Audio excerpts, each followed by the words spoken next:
Okay, आज अपने कौन सा सवाल करने वाले हैं? Question number 15। हर्ष और येशा यहाँ पर दो साझेदार हैं।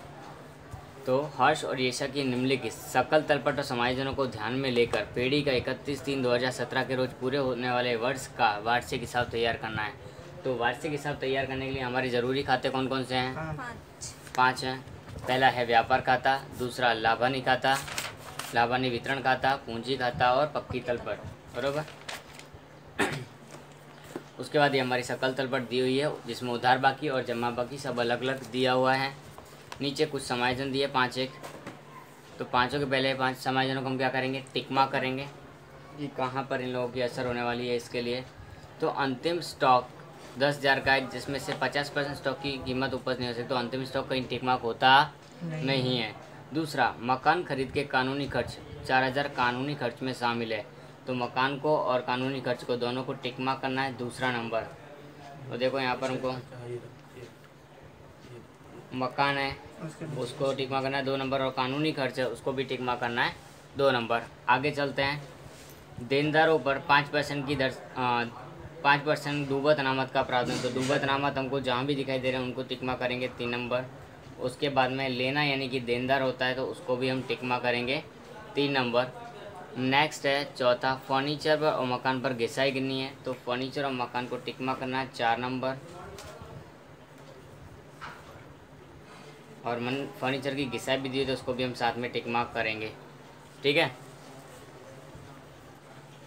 नेक्स्ट है पेटेंट और ट्रेडमार्क, उसको अप्लीकेट करना है, तो पेटेंट ट्रेडमार्क जहाँ भी हो उसको हमको 5 नंबर टिक मार्क करना है। बस ये हमारे 5 के 5 समायोजन टिक मार्क हो गए हैं। अब आगे चलेंगे, एक एक करके हम ये वाक्य जो दिए हैं उनको खातों के अंदर ट्रांसफ़र करेंगे। तो स्टार्ट करते हैं हम पहले नंबर से ही। पहले नंबर में हमको क्या दिया है? पूंजी और आहरण दिया है। तो पूंजी है वो जमा शेष होती है, उसको पूंजी खाते के जमा में लिखेंगे। आहरण है वही पूंजी खाते के उधार में आएगा। उधार बाकी होती है वो आहरण होता है, जमा बाकी होती है वो पूंजी होती है, ठीक है। तो स्टार्ट करते हैं। पूंजी खाते में जाकर हम पूंजी खाते हम लिखेंगे शेष आगे लाए। क्या लिखेंगे? शेष आगे लाए। हर्ष और येशा दोनों को हम साथ में देखेंगे तो 35,000 और 15,000 हमको यहाँ दिखाई देगा। किताब में देखते जाना है, ठीक है। उसके बाद में आहरण दिया हुआ है उधार साइड में, उसको हम लिखेंगे आहरण खाता। क्या लिखेंगे? आहरण खाता। क्या लिखेंगे? 5,000 और 2,500 उनकी रकम है तो वो लिखेंगे, ठीक है। नेक्स्ट ख्याति दी है, ये हमारी संपत्ति है, अदृश्य संपत्ति, उसको हम यहाँ लिखेंगे पक्की तलपट में संपत्ति पक्ष में। ख्याति 5,000 है तो 5,000 डायरेक्टली बाहर लिखेंगे। उसके बाद में हमको दिया हुआ है पेटेंट और ट्रेडमार्क, ये भी हमारी संपत्ति है, अदृश्य संपत्ति है ये भी, तो पेटेंट ट्रेडमार्क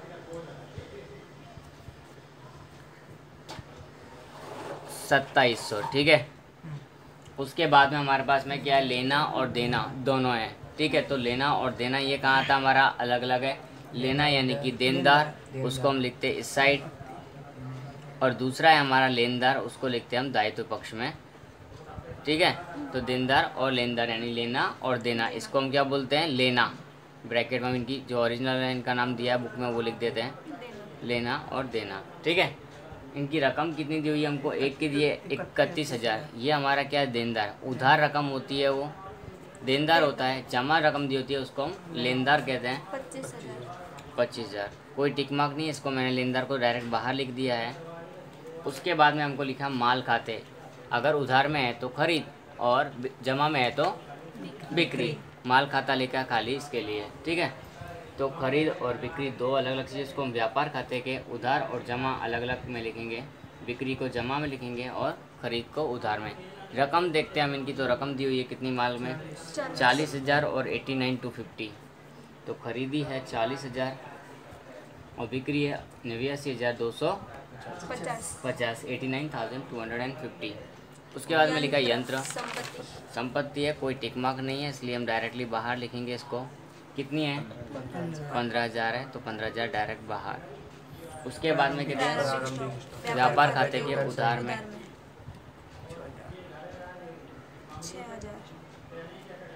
6,000 दिया है तो हम 6,000 रकम पूरी पूरी लिखेंगे वहाँ पर। उसके बाद में हमको नेक्स्ट क्या दिया है, फर्नीचर संपत्ति है, कितना है 3000। 3000।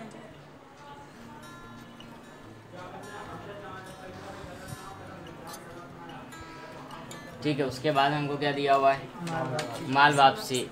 एक खरीद वापसी होती है, एक बिक्री वापसी होती है। तो यहाँ पर होती है बिक्री में से वो बिक्री वापसी होती है, और जो खरीदी में से माइनस करते हैं उसकी रकम खरीद वापसी होती है। खरीद वापसी की रकम कितनी है,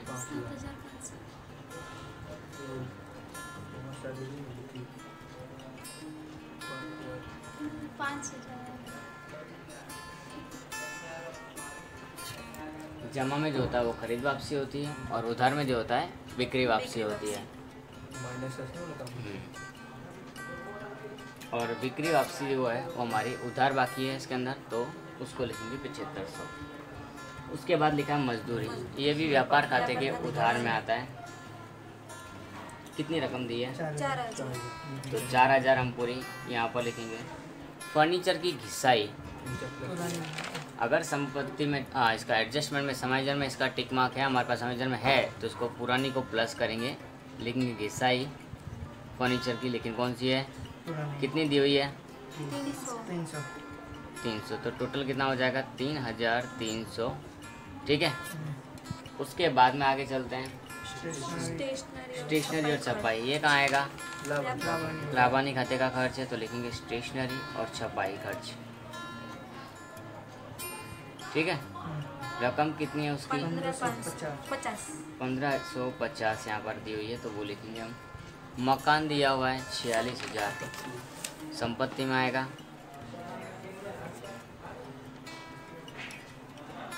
कितना दिया मकान, 46000। ठीक है, उसके बाद में क्या लिखा है,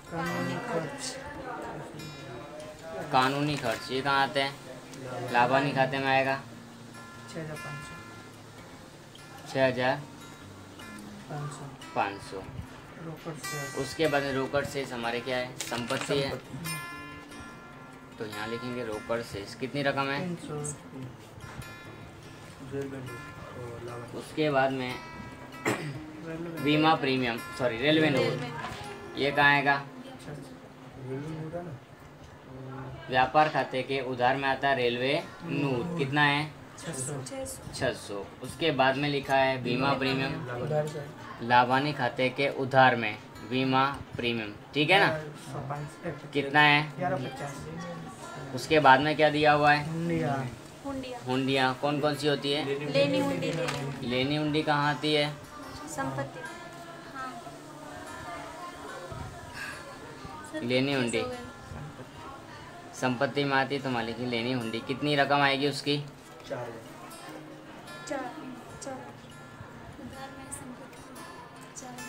4000। देनी हुंडी की रकम कितनी है, 2500। नेक्स्ट क्या दिया हुआ है, डाक खर्च कहाँ आएगा, कितना है, खर्च लाभानी खाते के उधार में आएगा। उसके बाद में क्या लिखा हुआ है, डूबत ऋण और डूबत हमें टाँट बनानी पड़ेगी।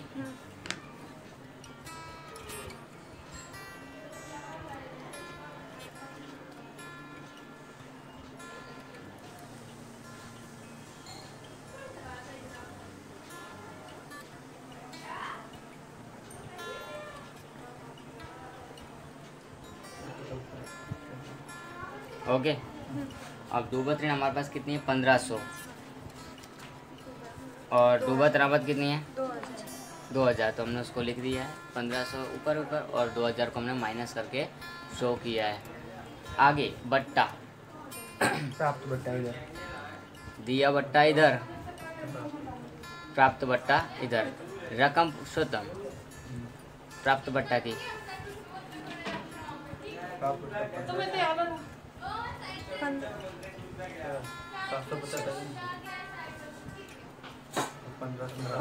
1500 प्राप्त बट्टा है, और दिया बट्टा 750 है जो उधार में आएगा।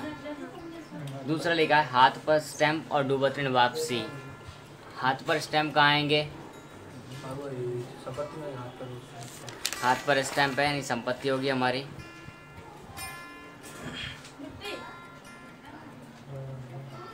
कितनी आएगा? हाँ, डूबत ऋण वापसी का आएगा। डूबत ऋण वापसी हमारा कहाँ आता है? लाभानी खाते के जमा में। तो डूबत ऋण वापसी लिखेंगे, कितनी रकम है? 1250।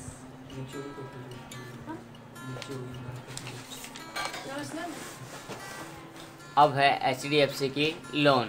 क्या है? HDFC की लोन। तो वो कहाँ आएगी? पूंजीदायित्व में। HDFC बैंक है तो उसको बैंक लोन बोल सकते हैं। कितनी दी हुई रकम? 10,000। ठीक है, ये है गुप्त समायोजन है। इसके अंदर 12% की लोन है एक साथ से, तो कितने महीने का होगा? 7, 8, 9।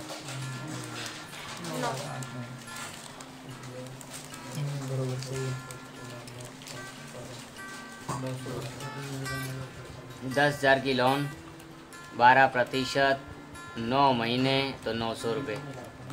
ठीक है, दूसरी असर इसकी कहाँ होगी? लाभानी खाते में समायोजन है तो यहाँ लिखेंगे लोन का ब्याज। क्या लिखेंगे? कितना? 900। ठीक है, आगे चलते हैं। अब अपने सारे जो बाकी थी वो कंप्लीट हो चुकी हैं। अब बाकी क्या है हमारा? सिर्फ समायोजन करना। तो एक एक करके हम समायोजनों को करेंगे। पहला लिखा है अंतिम स्टॉक की मूल कीमत 10,000 है, जिसमें से 50% स्टॉक की कीमत की उपज नहीं हो सकती, यानी कि 50% रकम है वो उनको मिलेगी नहीं, तो कम हो जाएगा। तो 10,000 में से 50% कम, तो अंतिम स्टॉक की कीमत कितनी रहेगी? सिर्फ 5,000। तो अंतिम स्टॉक है वो कितने का रहेगा हमारा? 5,000 का। इसकी दूसरी असर कहाँ होगी? संपत्ति में। समायोजन है तो 2 असर होगी। तो अंतिम स्टॉक समायोजनों को हम रेड पेन से लिख रहे हैं, वो ध्यान रखना है। उसके बाद नंबर 2 हमको दिया हुआ है मकान खरीदी के कानूनी खर्च 4,000 भूल से कानूनी खर्च में शामिल है। तो पहले तो कानूनी खर्च में से निकालो उसको। क्या लिखेंगे? मकान कानूनी खर्च। मकान खर्च के हैं वो कितने? 4,000। बच्चे का कितना है यहाँ पर? 2500। मकान खर्च के थे वो हमने कानूनी खर्च में लिख दिए, तो पहले उसको निकालो और कानूनी में प्लस करो। मकान के अंदर क्या? मकान के अंदर लिखेंगे यहाँ पर मकान का कानूनी खर्च। मकान की चीज़ मकान में आनी चाहिए ना, क्योंकि ये दस्तावेज जो खर्च करते हैं मकान का, उसका खर्च है वो मकान की कीमत के अंदर जुड़ जाता है। टोटल कितना होगा? ठीक है, इतना अभी तक बोला था हमने, इतना अभी किया है। एक असर कहाँ दी हमने? कानूनी खर्च में से निकाल लिया, क्योंकि वहाँ शामिल कर दिया था उसको, जबकि था कहाँ का? यहाँ का। आगे चलते हैं। देनदारों पर 5% डूबत अनामत कर दे स्टार्ट।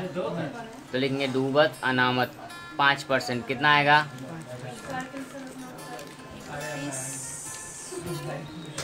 1565 नहीं, 1550 माइनस करेंगे, कितना आएगा? 29,450। हाँ 29,450। डूबत अनामत का दूसरा असर कहाँ आएगा? यहाँ पर डूबत अनामत कितना है? 1550। बाहर निकालेंगे कितना आएगा? 550 को प्लस माइनस करेंगे तो हमको कितना आएगा? 550। 1500 प्लस 1550 माइनस 2000। ठीक है, दूसरी असर हमने यहाँ देनी थी, दे दी है। 1,050। 1,050 आ रहा है। 15 ओके, तो 1,050 हमको लिख देना है वहाँ पर। ठीक है, आगे चले। फर्नीचर। फर्नीचर पर 10% की घिसाई गिननी है।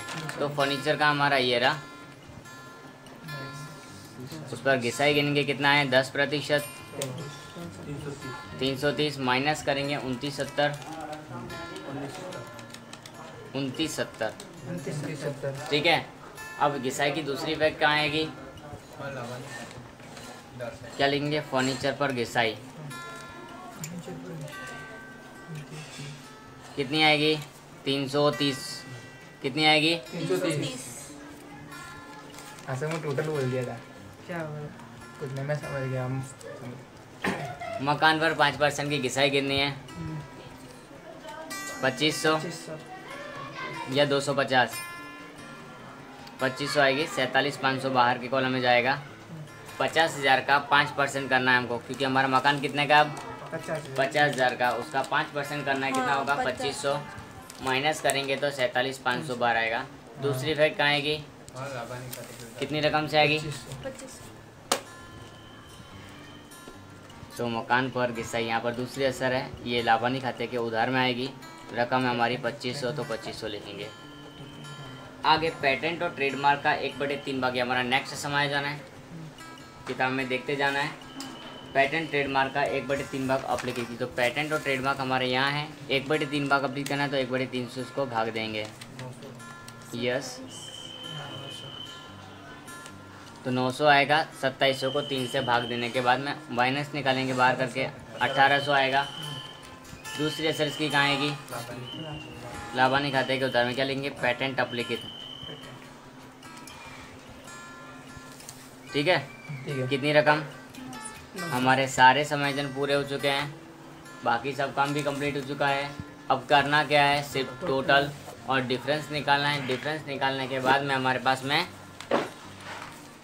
लास्ट बैलेंस शीट मैच करने का काम रहेगा। तो पहले हम इसको माइनस करेंगे, 81,750 पहले ये आएगा। उसके बाद में हमको ये माइनस करना है, तो 35,000 आ जाएगा। 40,000 में से 5,000 गए तो इसका टोटल करेंगे 86,750 आएगा। हाँ, 6,080। उसमें से इन सबको माइनस करेंगे,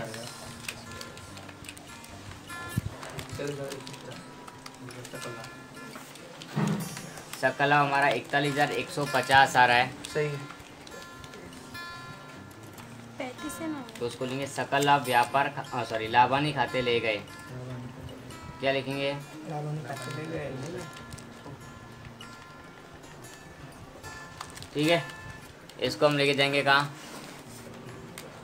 यहाँ पर लाभानी खाते में क्या लिखेंगे, सकल लाभ। क्या लिखेंगे, व्यापार खाते से लाए। क्या लिखेंगे, व्यापार खाते से लाए। रकम कितनी आएगी, 41,150। टोटल करेंगे, 43,900। उसमें से माइनस करेंगे इन सबको ऊपर से,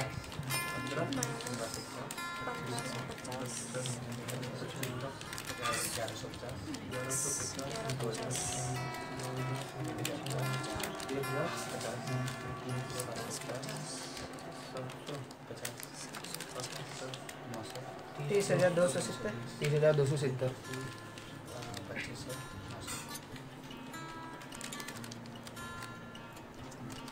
अब ये जो आया शुद्ध लाभ, उसको हम लाभानी वितरण खाते लेके जाएंगे। गलत आ रहा है।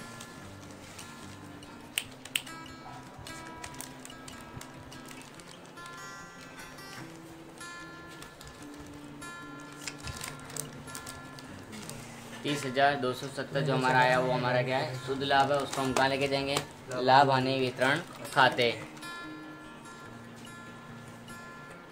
यही गलत क्यों आ रहा है? 1,050 गिन रही है।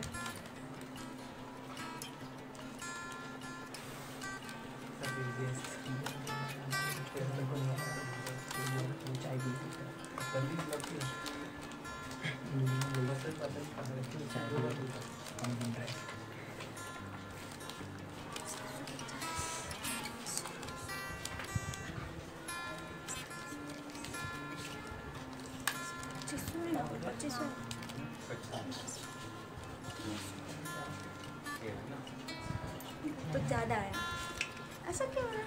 बंद करो वीडियो। अब इसको हम लाभानी वितरण खाते के अंदर लिखेंगे। शुद्ध लाभ।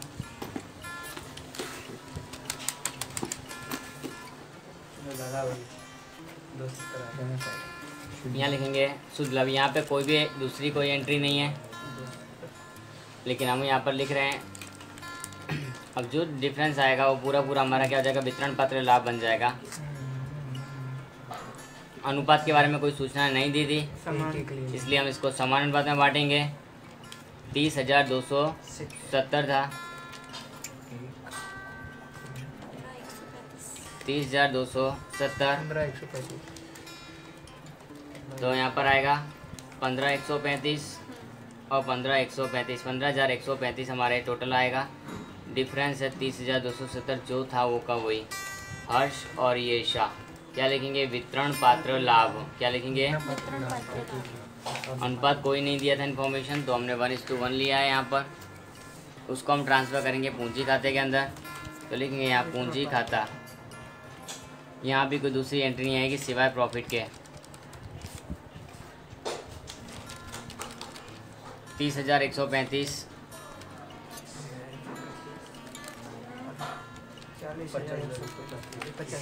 50,135, तो यहाँ बचेगा डिफरेंस 45,135।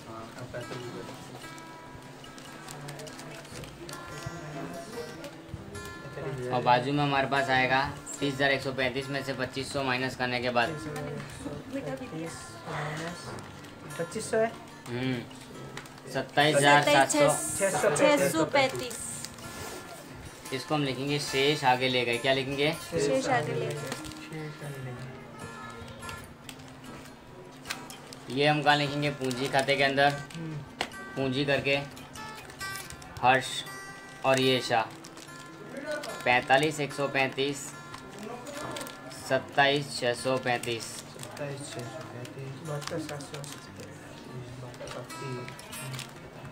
72770 आएगा। 72770। अब हम पूरे का टोटल करेंगे।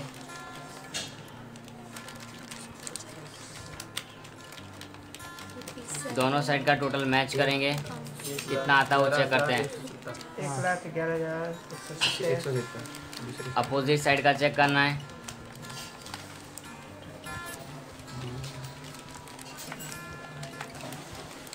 दूसरी साइड का टोटल हम चेक करते हैं, तो वो भी हमारा कितना आ रहा है?